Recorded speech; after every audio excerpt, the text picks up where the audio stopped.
Hey everybody, we just got finished with the podcast marathon at Indie PopCon, and we were able to get back the audio. So that means somewhere down the line we'll have another live episode to share with you. Also, just a reminder that we have the Stylish Senpai quiz contest going on. All you need to do is follow the link on our Facebook page, take the quiz, and if you get all of the questions right, and those questions are over the first 6 episodes, then your name will be entered into a drawing to win $50 worth of swag from Stylish Senpai. Again, that Facebook page is facebook.com/The Critshow. But if you're someone who doesn't use Facebook, we'll add the link to the quiz inside of the description for this week's episode. The deadline for the quiz is June 24th at 7 p.m., and that is when we will draw the winner, which we will announce on the June 27th episode. All right, that's enough out of me. Enjoy the episode.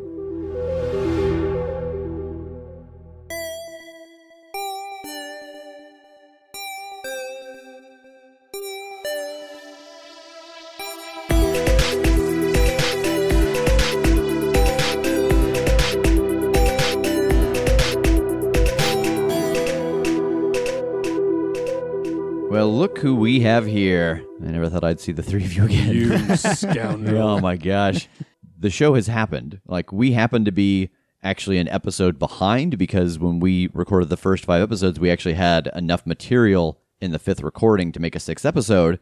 So everybody's hearing this a week late, but for us, the podcast has just come out like 3 days ago. Yeah. Nice. How do you guys feel? How you doing? Good. Very excited. Yeah. This is going well, Yeah. I think. I'm really excited actually about the number of people who don't play these games who say they actually really enjoy it. I did get one complaint that this is supposed to be a horror-based game. We're 6 episodes in, and there hasn't been a single shower scene with a monster chasing a naked person. So I think that's a good note. I can help you with that. Right. Which is weird because there's been a lot of monsters chasing naked people through where we record. Yeah. But Jake won't stop bringing that mask. Yeah, it's true.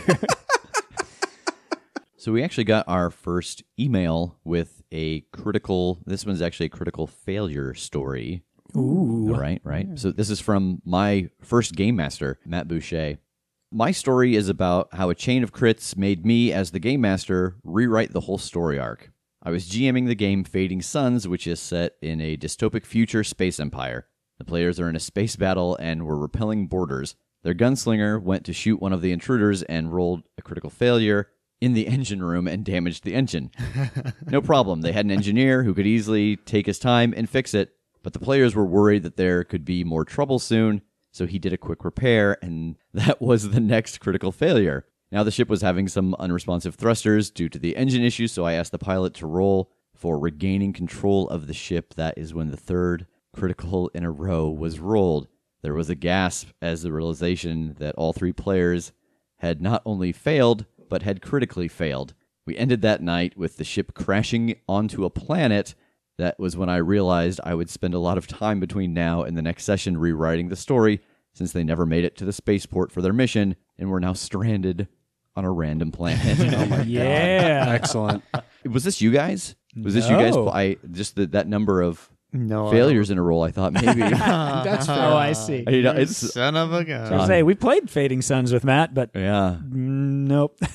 Yikes. That's a good one. That's the thing I like about this game is I find myself rewriting a lot of stuff, and it's usually off of choices, not off of failures. But wow, they never even got to the starting location.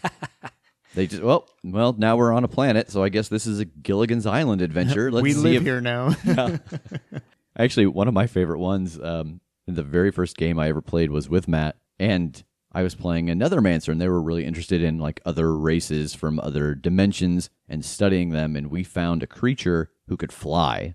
And I was like, oh my God, that'd be so awesome if I could fly. I wonder how they do it. And so I spent a bunch of time studying it, and he's like, yeah, you actually find that there's kind of like a swim bladder. They have an organ that is what allows them to fly. And I was like, oh, okay, I'm going to put it into myself. And he was like, really? I was like, yeah, I mean, that's a big part of what Nethermancers do. They have the ability to enhance themselves and, add in parts and stuff. And so I did that. And then it became, I had to roll a d6 whenever I wanted to fly to decide what direction in three-dimensional space I went because I didn't know how to control it.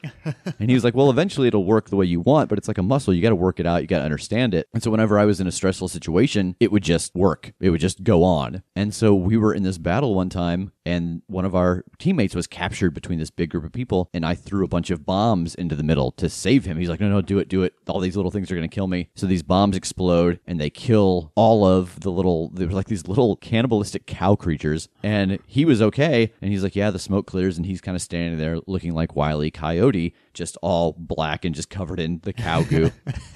And he's like, what do you do? I was like, I start laughing uncontrollably. He's like, okay, roll a 6-sided die. And I was like, what? He goes, roll it. And I rolled it. And I knocked myself unconscious laughing because I flew backwards into the wall of our castle.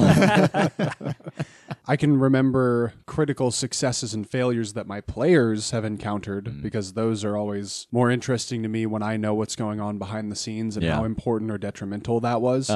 Like in one of the games that I run, they were going through a tower, like a wizard's sanctum, that they were basically scaling their way to the top, and it was like a death trap. Like the whole way through, every level was like another horrible thing. And on the 3rd or 4th floor or something, and from the outside you could tell it was like 6 stories tall, but they get to like the 3rd or 4th floor, and like the stairwell just kind of ends, and there is just an open chasm that is visibly infinite. Like it just goes on forever. It doesn't make sense. They were on the floor below this. Like, it doesn't make sense how this exists.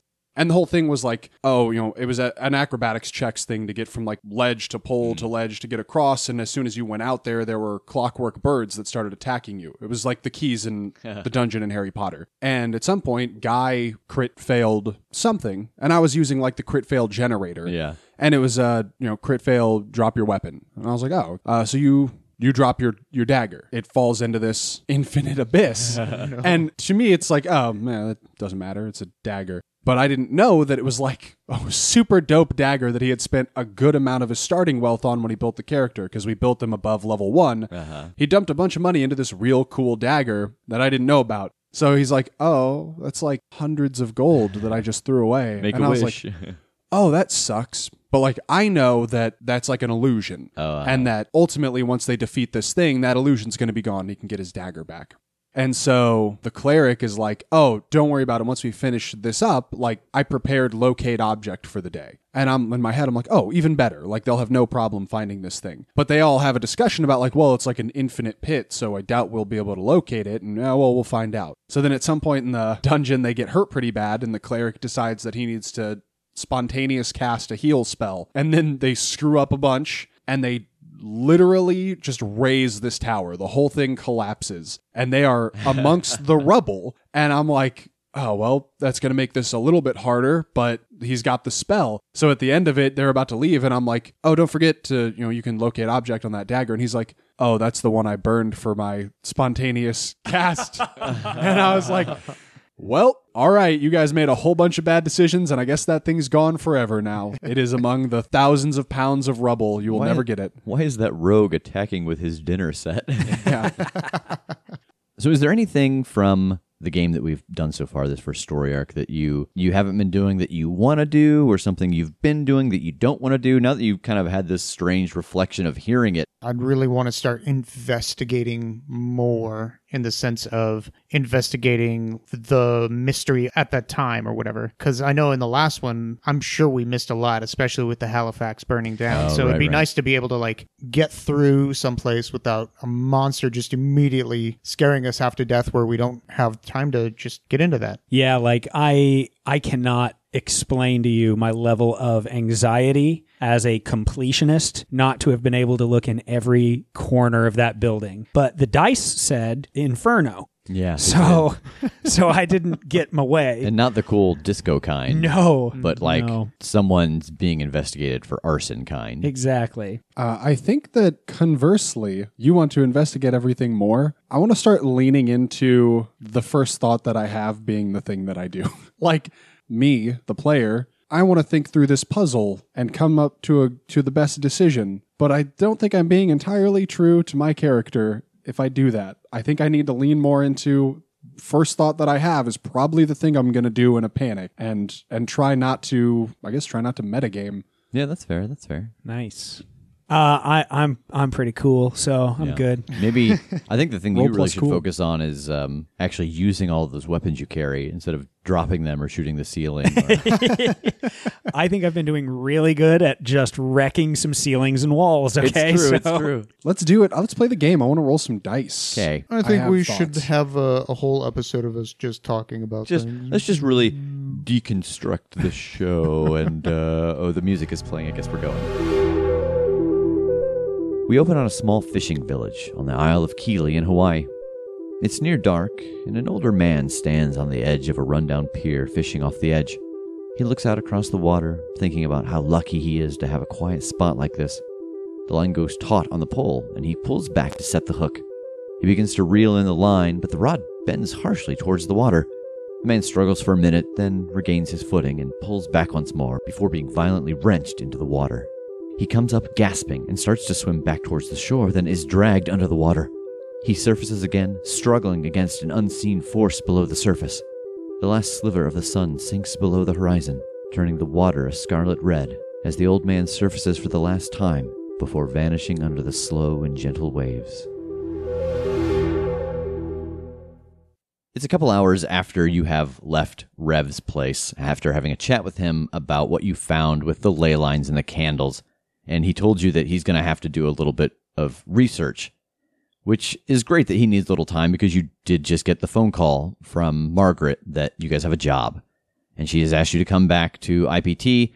How do you want to get there? Are you going to teleport? Are you taking the IPT cruiser? I would like to not use the teleport when we don't really have to, like just because there is a chance I mess up if I try to take you guys with me. So Yeah. I'd like to err on the side of caution on that one. Yeah, and I think we have to return the car anyway. Anything you guys are going to do on the way there? I don't think we're missing anything crucial now, right? Like we don't need to go resupply or No. anything anywhere. I can't imagine. I'd think hopefully whatever they're going to need us for that they would hopefully have there. So yeah. Do we need to go pack before we go to the theater? Did they make it sound like we're leaving as soon as we get there? They're going to give you some information, and then there'll probably be a window to pack and get to the airport for your flight. Yeah. Okay. Yeah, let's go straight there. So we'll go right there. So you guys get there. It's about noon, and you head inside, head upstairs, and Margaret's actually waiting for you guys. What do we got? Well, I suppose you're wondering why people from Indiana are headed to Hawaii. Well, come here, let me show you what came back to us today. We sent some operatives out there on vacation. You know, you guys do get vacation hours, and a little bit of your overtime goes towards that, so we had booked them a flight, and they took one of their friends with them. And as she's saying this, she's walking you through the building. She takes you past the room where they do the experiments. She takes you past the medicine room where you guys got injected, and she takes you into a room you haven't been in yet, and it's got a very large door that is hermetically sealed. And she punches a code in, and it hisses open. You guys step inside. It blows down on you, decontaminates you. After it closes, the other side opens, and she walks you in to a very sterile room where there are two people laying on metal benches and a third person kind of pacing between them. People on the benches, there's two men, and then there's a female pacing around. They came back a little different than they left, and I think it's something that should be looked into for their safety and for their recovery. What happened? The person who's pacing turns around. I don't know. I was there with my husband and one of our friends, and they seem to have gotten infected by something. I've seen vampires before, and this seems almost like a vampire that I have encountered, but something's weird about it. They are getting blood, and they are not drinking it. They're almost taking it in through osmosis. Like they're touching it, they're rubbing it on themselves, and it's vanishing. And you can see on the table that the two men are very pale, and their pores are speckled red, and they have a little bit of darkness around the edges of their eyes, both on the skin and on the whites of their eyes. So wait, like they're showing symptoms like they're turning into vampires? Is that... Yes, except, like I said, they're not necessarily drinking the blood. They're still after it. They still want it. They still take it in, but it's almost like osmosis. They're just absorbing it. Yeah. Ugh. Okay. When did it start? I'm sorry. I'm Tass. Who are you again? Oh, hi. You just started, right? Yeah. My name's Natalie. I used to be one of the lighting designers, but I'm on one of the hunting teams now.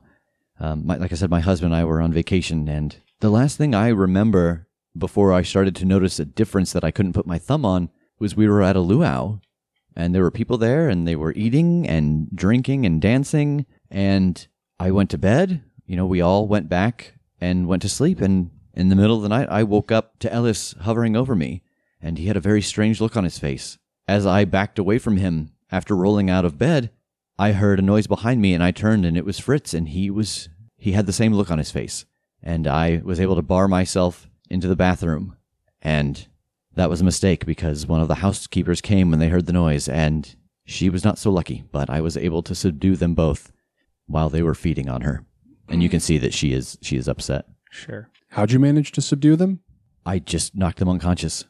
I took the lid off of the toilet bowl, and I cracked one of them on the back of the head because I assumed that if they were vampires, there'd be some kind of regeneration. And I had a little bit of equipment with me because, well, I don't leave home without it now that I know that this kind of shit exists.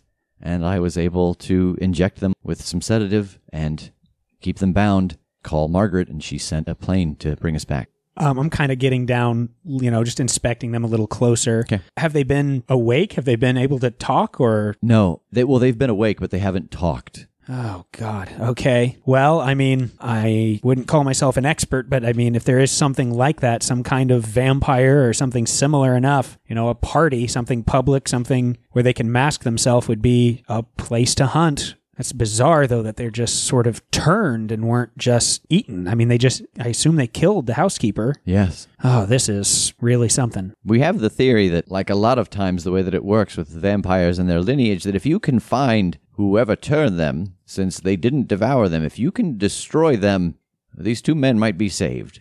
So that's what we want you boys to do. If you can get there and find whoever turned them, and we may be able to save them. Well, I'm in. I'm definitely in. Oh, I know. I was born in Hawaii. Oh, were you? Oh, yeah. That's interesting. The driver's license I gave you the other day says you were born in Saskatchewan. Yeah. I'm just giving you a hard time. We raised the new guy. Raz, I Raz. think is what you're I set him on fire. We set the new guy on fire. Pillage the new guy. We pillaged the new guy. Well, Jakey Poo. Yeah, naturally. Sorry, I didn't think that merited an answer. Yeah, I'm Of course sorry. I meant it. I wasn't asking your permission to send you. I was kind of a formality. Just like, hey, how are you? I don't always really care, but you say it to be polite, just like, how are you guys in? So go pack your bags, boys. And What time is our flight? that's about 3 hours from now. So if you head home, pack some bags, and get on that flight. Yeah, if there's any kind of gear you think that we'd need, we'd really appreciate that. But, Oh yeah, we've sent a package ahead for you so that you should have the supplies that at least we think that you'll need to face this kind of thing. Of course, you can always call us, well, if there's something that we didn't account for, and we'll figure it out. All right, thank you. Of course. No, thank you. I didn't say it, he did. No, I'm saying thank you for giving me this opportunity. Oh, of course, of course. Hey, earned this. She totally just Tom Hanks is you. Oh, God. Is that Tom Hanks that says Yep. that line? Yeah. To Matt Damon. All right, skedaddle. Okay. So for the purpose of all of our sanity, we're going to fast forward through you going home and packing and getting to the airport and getting through airport security, and you're on the plane. What movie's playing? Joe versus the volcano. There's Oh, I approve. good. And you know what? I and Margaret were just so pleased. It's been a good week. You're in first class. Hot damn. I know. Don't expect it always, but this time, just to show that, game masters can be good guys, you're flying first class. Wow, it's like I'm really there. I know. This is because he knows something horrible is going to happen to the front of the plane. Oh, God. What's the number of the plane in Lost? Because it actually is the same number as this plane. 185. Yeah. Is that really it? Yeah. Well, what are the meal options? Well, In-flight the meal options are you guys land in Hawaii and you're slowly getting off the plane. Actually, not slowly at all. You're in first class. So you're right off. Right off Yeah. that plane. You guys, you what? High five the pilot on the way out. He gives you a pair of wings. Yes, I put them on. You get off of the plane in Hawaii. You go through the checkout process. You get your bags. You get into a taxi. The taxi takes you to a little boat, and it ferries you across to a very, very small island off the west side of Molokai. It's almost impossible to call it an island because it's so small. It's maybe 10 miles from end to end, and you can see that there are smatterings of little isles off of it that are maybe not even a mile. And the boat pulls you in here, and the driver tells you that this island is called Keeley Island. Oh, we didn't fly here? Are you asking if you flew from Honolulu? I mean, you do. You take a puddle jumper. Could you take a boat? I don't know about that. Possibly. Then shut up. Okay. You took a boat. Because what you're bringing with you will not fit on a plane. Oh. Once every story arc, he's going to interrupt me before I finish explaining it. Or else it's not us. I know.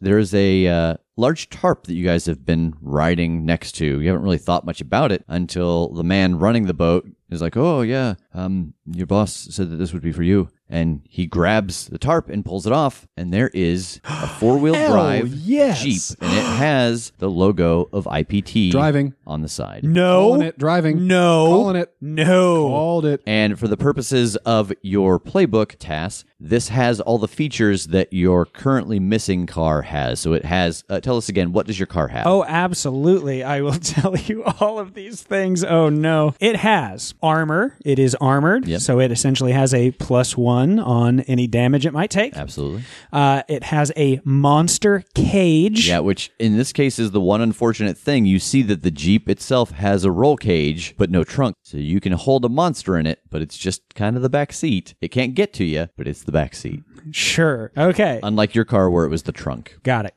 And there's nothing else. There's no bad things at all. Oh, what's the matter with your car? It's temperamental. Oh, well, yeah. I mean, a Jeep you might find in Hawaii is going to be a little temperamental. Yeah, that's fair. It's a stick shift, you notice. Okay. And just because there's this awesome Jeep, I pull out my red Hawaiian shirt a la Magnum PI. Actually do own You do. a Magnum PI Hawaiian We shirt. need to get a photo. There's a photo somewhere of him wearing that shirt and a mustache. It is a replica Magnum PI shirt. Yep.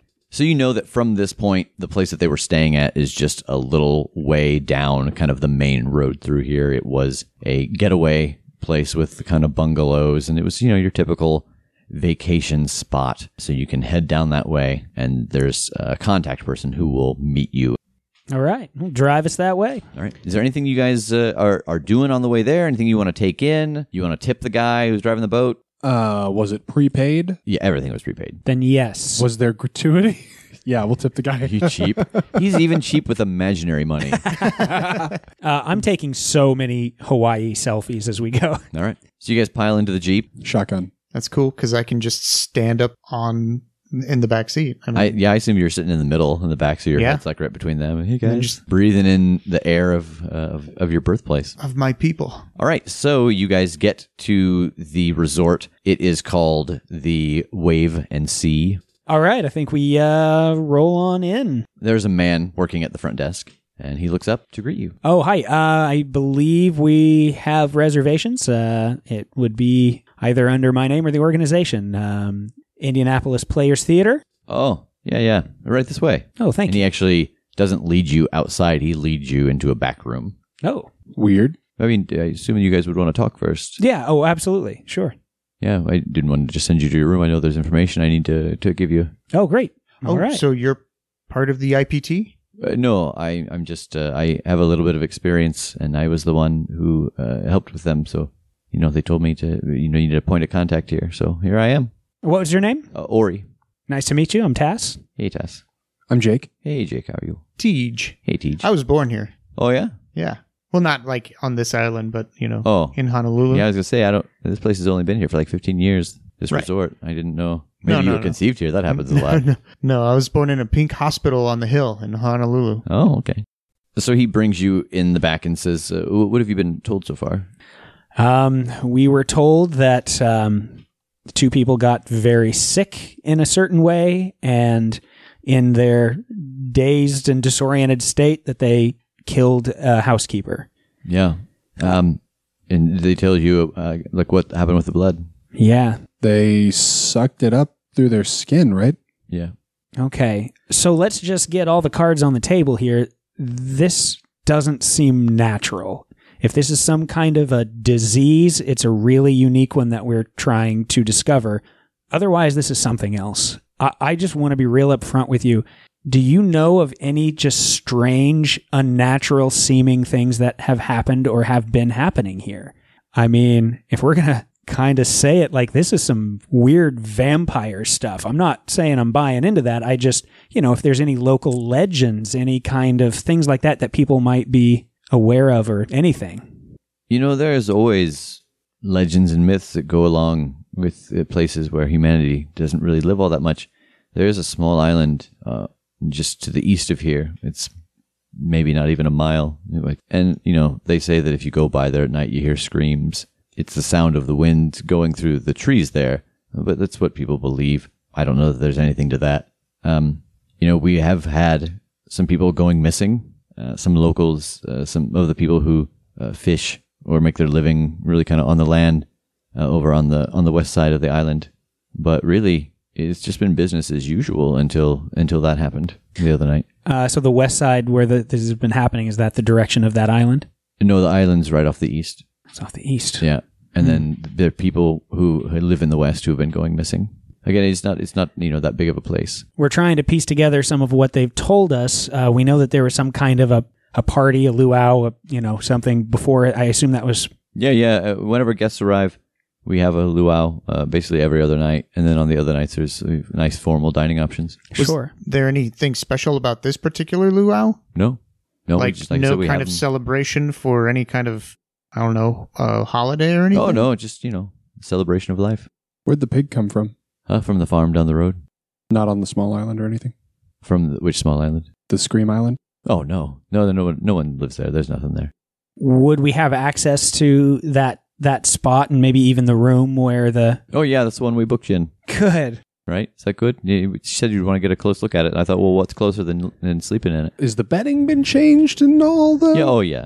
Well, all right. As long as that's okay with you and we're not going to get harassed about it, I definitely, we'll probably move our stuff into the room and then I'll want to take a look around where these parties happen. Yeah, that's fine. We got a little bit of time, actually. You're between groups. Like I said, we bring them in and then there's a luau. We don't have this is a come for X amount of nights kind of thing. And so it's an off time right now. So there'll be a couple days before the people get here. Just be you guys. Great. Has there been one since that night? A luau? Right. No, huh? That was the last night. Good. All right. Okay, let's go go if you get need our anything, just let me know. gear. There's a couple people, who are working around, cleaning up between shifts of guests. But yeah, you'll find us if you need us. Just give a holler. Excellent. Go get our stuff. Find the room. All right.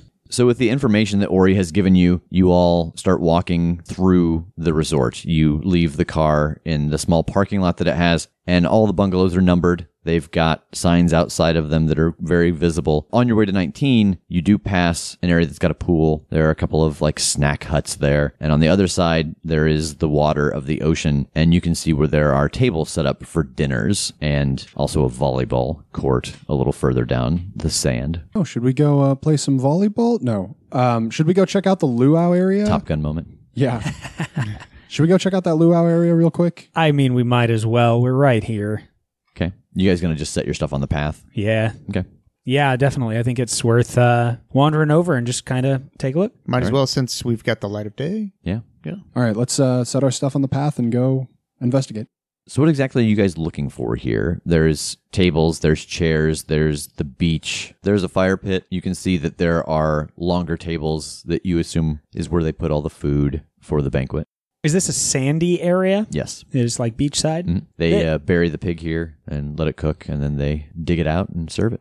Nice. This might be a long shot, but this is kind of what's in my head is, clearly it's probably a well-traveled, lots of people did, whatever, hanging out. But I want to look for a set of footprints that might be like a single set of footprints that has come in from just somewhere else. Do you know what I mean? Like something that wouldn't have been off the path from the hotel, like something that just looks like, where the hell would this random set have come from? All right. Roll investigate a mystery. Okay.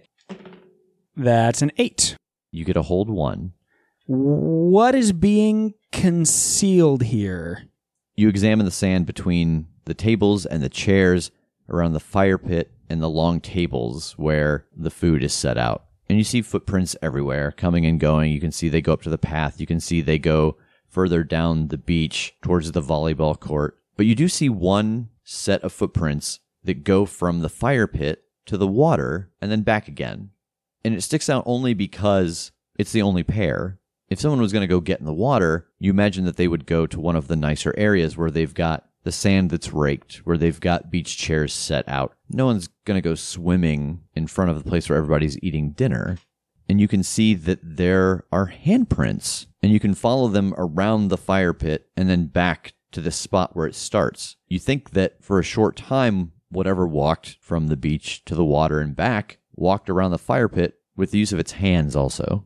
While he's going down to check the area where they have the luau, what are you guys going to do? I'm going to investigate the bar area. And Jake, what are you going to do? I'm going to go help TJ. I'm going to go help him. I'm going to listen to what his idea is, and I'm just going to be like, okay, and also try to look for anything that seems out of place, like I don't know. You guys are going to put to use your mixology degrees. You guys get over to the bar. It's open. There's not anyone working it, but it's not locked up, so you're able to get inside of it, no problem. So roll investigate a mystery, and Jake, you can help out. A 9 for me. All right. And Jake, what did you get? 7 to help out. Okay, so TJ, yours is actually a 10. And as you lean over to help him, Jake, you accidentally elbow a bottle that was sitting on the lip, and you hear it land on the ground and shatter. You just kind of hear it echo between the empty bungalows. Oh, I'm going to try and find like a broom or something to sweep up the pieces and throw them away. Yeah, there's one right there in a trash can. I will do that and hope that they don't bill me for this bottle. Yeah. Was it an expensive bottle? I don't know that you know. Yep, just sweep that up, throw some sand on top of the liquid.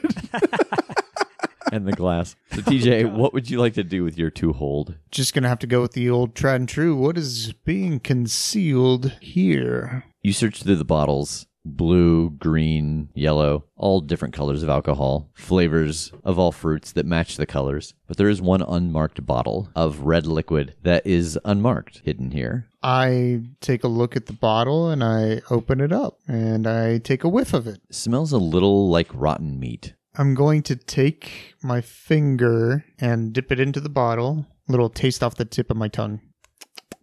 It has a taste that's very coppery. Not like your own blood. If you've ever pricked your finger and sucked on it, how it has that kind of that sharp taste to it. But it's not far from it. I definitely do the spit thing, and I grab the nearest bottle of like Jim Beam, and I just like swish it around my mouth a little bit and spit it out. What do you do with the little red bottle? I put the lid back on it. Jake, you've finished sweeping up the mess. You've put some sand over what you hope is just liquid. I will go back over and ask him if he has found anything. I found this. I show him the bottle. What is this? I'm not quite sure because what I think it is blood. What I don't know is if it's blood for real. Okay. I want to take the lid off and give it a sniff as well. It smells a little like rotten meat. Now, am I very confused, or does blood not smell like rotten meat? That's a safe assumption. Yeah, okay. I guess it depends on your diet. God. But we can hold on to it and hopefully figure out what it is. Maybe we can ask one of the bartenders or something what it is. So you guys head back towards the luggage, and as you get there, Tass arrives from his expedition at the beach. Well, TJ found this thing. Hold up the little bottle. And that is? We don't know yet. We think it's blood. I think it's blood. Sorry. It smells like rotten meat. It's real gross. So maybe it's like the blood off of meat, whenever you're, cooking something and that juice kind of comes off. Au jus. Myoglobin. Ugh. Is there some reason they would have saved like part of the pig or like and turned it into a liquid? I don't. Gross. Oof. Okay. Don't like that. Okay. Well, I mean, we've got weird handprints and we've got. You got weird handprints? What? Say, come check this out. This is odd, to say the least. Yeah. So there are just footprints that go from, kind of the area around the fire pit to the water and back, but there are handprints along with it too, like they've been walking with their feet and their hands, almost like an ape, but not on the knuckles, on the palms. So it just straight from the fire pit to the water and back? Like where to from there?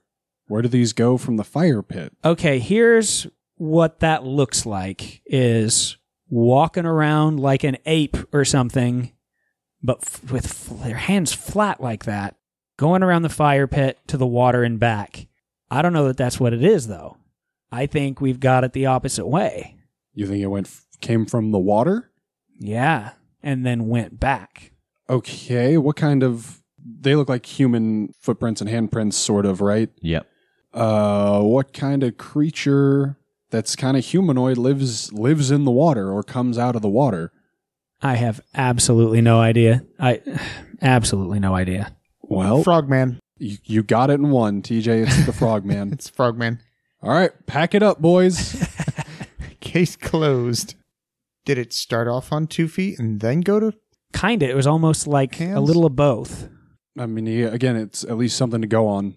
Might be something that came out of the water, and we've got a weird bottle full of rotten meat juice. So Yummy. let's figure out... Oh, I wonder if the rotten meat juice is like bait for a creature or something. I mean, if they have fishing and stuff around here, I mean, it's not unheard of for them to use chum and stuff, but I don't know why that would be at the bar. Well, then we should probably just go to the bungalow. Yeah, we can drop our stuff off and then start asking around about whatever's in this bottle and talking to staff and stuff. Yeah, that's a good call. Do you guys head further down towards the door to 19, and you're able to use your key and get inside? So yeah, I think even before we just drag all our stuff in and all that, I want to take a look around. I want to see if there's kind of any signs of the struggle, or just look for kind of a path of what happened here. Kind of do a sweep of the room. Yeah. Anybody else looking for anything in particular in the I'll room? definitely help him out with looking for anything. Roll investigate a mystery. And TJ, you roll to help out. Jake, you guard the door. 7. I see TJ shifting uncomfortably. I rolled a 6. So Tass, you get a hold 1. TJ, you duck down next to the bed, trying to get a look around, trying to figure out, where this person might have died. And you see that there are marks on the floor, and you move your hand closer to where the marks are to try to feel them. And a hand shoots out from underneath the bed and grabs you and starts to pull you underneath the bed. Are you kidding me? Oh my God. And you guys hear like, and there is something trying to pull TJ under the bed. I want to go grab TJ and pull him away from the thing that's pulling him. All right, Tass, what are you doing? I am pulling out my pistol. Jake, roll protect someone.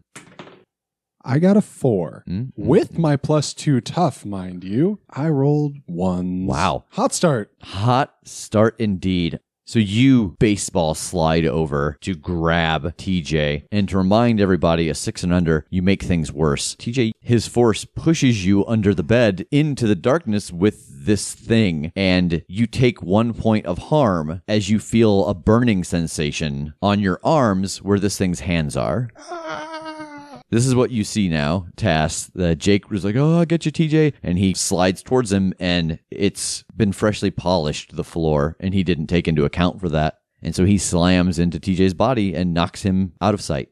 So I probably don't have a clear shot at whatever's down there. You do not. Ooh. Jake's kind of in the way, and there's just darkness and sounds underneath the bed. Okay, That's so... going to be the name of my new horror book, Darkness and Sounds Underneath the Bed. Oh my God. By R.L. Stein. Yeah.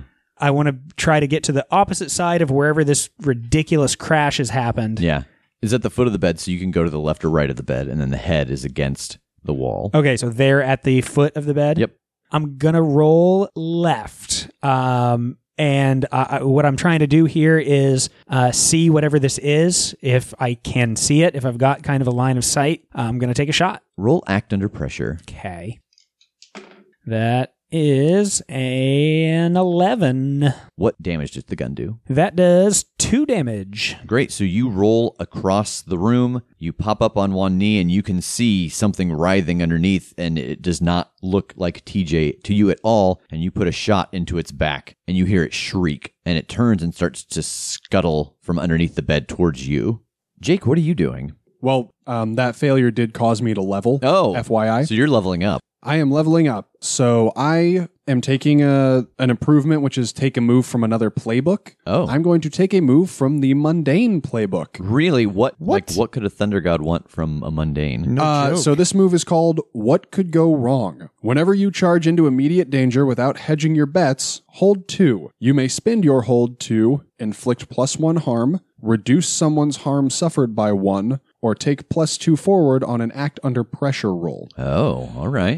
Which I feel like I have been rushing into danger without hedging my bets some in this game. Yeah. Because priority 1 is to protect TJ. Like, Yeah. I don't have time to think about it. I've got to go do that. And so I feel like maybe my deity is like noticing that and being like, all right, well, we got to balance this out somehow.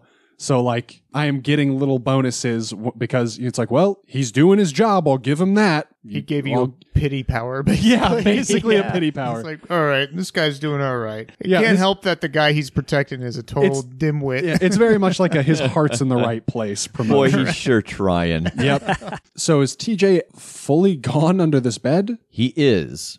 Well, okay, maybe it does matter because I think I'm diving under the bed just to like try and figure out where he's gone or what's happening. Please tell me he falls through the world into the place like little monsters. Please. I don't know that you'll fit under the bed in your armor. Okay, how about this? I just want to reach down and grab the bed and flip it. Like, all right. Just get it out of the way. I think it's time for some superhuman strength to throw this king-size bed into the air. Roll Why Are You Weird? Because as you approach the bed, you see that this is one of those very sturdy couples retreat beds that is kind of not made to come off of the floor. So you're going to use your no limits to try to separate this bed from the floor and throw it away so you can get to TJ. Well, No Limits is rolled off of Weird, which is always an adventure. So let's see how this goes.